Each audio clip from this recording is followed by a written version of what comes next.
आज हम तीन अलग अलग जिंदगियों की कहानी देखेंगे। पहली नज़र में लगता है कि इन कहानियों का आपस में कोई लेना देना नहीं है। लेकिन क्या हो अगर मैं कहूं कि इन तीनों को एक ही ताकत, एक ही अदृश्य धागा जोड़ता है। चलिए आज इसी पहेली को सुलझाते हैं। सबसे पहले मिलिए जनार्दन से। दिन में वो जनार्दन है, लेकिन जैसे ही शाम होती है उसकी पूरी दुनिया बदल जाती है। वो बन जाता है जॉन।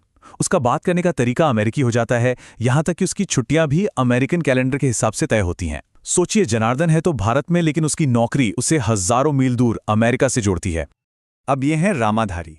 वो अपनी बेटी के जन्मदिन के लिए बाजार गए हैं। उन्हें एक साइकिल पसंद आती है, जो बनी तो चीन में है लेकिन बिक भारत में रही है। और पिछले साल ही तो उन्होंने एक बार्बी डॉल खरीदी थी जो अमेरिका में बनी थी। है ना दिलचस्प कि कैसे एक छोटे से भारतीय बाजार में पूरी दुनिया का सामान मिल जाता है। और ये है सारिका। वो अपने घर में पहली लड़की है जिसने कॉलेज तक पढ़ाई की है और अब अपने पैरों पर खड़ा होना चाहती है, लेकिन उसका परिवार इसे अपनी परंपराओं के खिलाफ मानता है। सारिका की ये लड़ाई सिर्फ एक नौकरी के लिए नहीं है, बल्कि उन नए विचारों और सपनों के लिए भी है जो अब दुनिया भर से उस तक पहुंच रहे हैं। तो एक कॉल सेंटर का कर्मचारी, एक पिता और एक अपने सपनों के लिए लड़ती हुई लड़की। आखिर इन तीनों की कहानियों में क्या एक जैसा है? वो कौन सी ताकत है जो इन तीनों की जिंदगियों को अनजाने में ही एक दूसरे से जोड़ रही है? इस सवाल का जवाब सिर्फ एक शब्द में है, वैश्वीकरण, या जिसे हम ग्लोबलाइजेशन भी कहते हैं। ये वो प्रक्रिया है जो देशों के बीच की सीमाओं को धुंधला कर रही है, जिसकी वजह से विचार, पैसा, सामान और लोग सब कुछ पहले से कहीं ज्यादा आसानी से एक देश से दूसरे देश आ जा रहा है। चलिए इसे थोड़ा और गहराई से समझते हैं। देखिए, वैश्वीकरण को समझने के लिए हम इसे 4 हिस्सों में बांट सकते हैं। पहला है विचारों का प्रवाह, जिसने सारिका को आजादी के नए सपने दिखाए। दूसरा है पैसे और सेवाओं का प्रवाह, जिससे जनार्दन को नौकरी मिली। तीसरा है सामान का प्रवाह, जिसकी वजह से रामाधारी को चीन में बनी साइकिल मिली। और चौथा है लोगों का प्रवाह, जो काम और बेहतर जिंदगी के लिए एक जगह से दूसरी जगह जाते हैं। पर शायद आप सोच रहे होंगे कि दुनिया तो हमेशा से एक दूसरे से जुड़ी हुई थी। हमने इतिहास में सिल्क रूट और मसालों के व्यापार के बारे में पढ़ा है, तो फिर आज के वैश्वीकरण में ऐसा क्या अलग है? इसकी रफ्तार अचानक इतनी तेज कैसे हो गई? इसका सीधा सा जवाब है टेक्नोलॉजी। जरा सोचिए, प्रिंटिंग प्रेस के आविष्कार से लेकर आज के इंटरनेट और स्मार्टफोन तक, टेक्नोलॉजी के हर नए कदम ने दुनिया को थोड़ा और छोटा और थोड़ा और तेज बना दिया है। और यही है आज के वैश्वीकरण और पुराने जमाने के व्यापार में सबसे बड़ा फर्क, रफ्तार। पहले जिस खत को पहुंचने में महीने लगते थे, आज वो 1 सेकंड में ईमेल हो जाता है। एक वीडियो कॉल, एक ऑनलाइन शॉपिंग ऑर्डर और पूरी दुनिया सचमुच हमारी उंगलियों पर है। लेकिन जैसा कहते हैं ना, हर सिक्के के 2 पहलू होते हैं। तो क्या ये जुड़ाव हमेशा अच्छा ही होता है?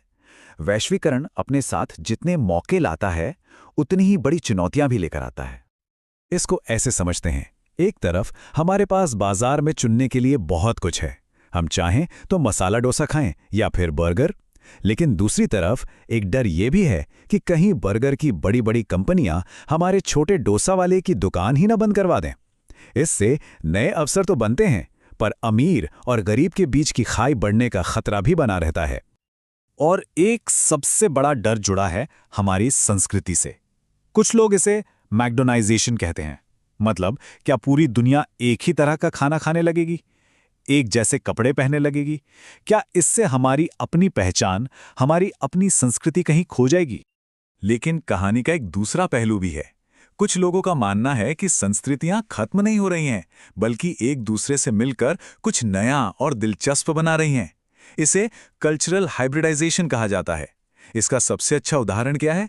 कुर्ते के साथ जीन्स पहनना। ये न तो पूरी तरह भारतीय है और ना ही पूरी तरह पश्चिमी। ये कुछ नया है, ये आज का भारत है। अच्छा, इन सारे मौकों और चुनौतियों के बीच भारत ने अपना रास्ता कैसे बनाया? चलिए अब कहानी को भारत पर लेकर आते हैं। ये टाइमलाइन भारत की कहानी में एक बहुत बड़े बदलाव को दिखाती है। आजादी के बाद कई दशकों तक भारत ने अपनी अर्थव्यवस्था को बाहरी दुनिया से, कह सकते हैं कि, बचाकर रखा। मकसद था आत्मनिर्भर बनना। लेकिन फिर साल आया 1991, जो एक टर्निंग पॉइंट था। हमने अपनी अर्थव्यवस्था के दरवाजे दुनिया के लिए खोल दिए और तब से भारत की कहानी ने एक बिल्कुल नई दिशा पकड़ ली है। तो एक बात बिल्कुल साफ है, वैश्वीकरण सिर्फ बाजार और पैसे का खेल नहीं है। ये हमारी राजनीति पर, हमारे समाज पर, हमारी संस्कृति पर और हाँ, हमारी और आपकी अपनी जिंदगी पर हर पल असर डाल रहा है। ये एक ऐसी ताकत है जिसके साथ हम जीना सीख रहे हैं और जिसे हम अब भी पूरी तरह समझने की कोशिश कर रहे हैं। अब एक सवाल सबके लिए। आज सुबह से लेकर अब तक आपने जो भी किया है, जरा उस पर गौर कीजिए। आपकी सुबह की चाय या कॉफी, आपके पहने हुए कपड़े, आपके फोन पर चल रहा गाना, इनमें से कितनी चीजें आपको दुनिया के किसी दूसरे कोने से जोड़ती हैं? सोच कर देखिएगा, आपको अंदाजा लगेगा कि वैश्वीकरण हमारी जिंदगी का कितना बड़ा हिस्सा बन चुका है।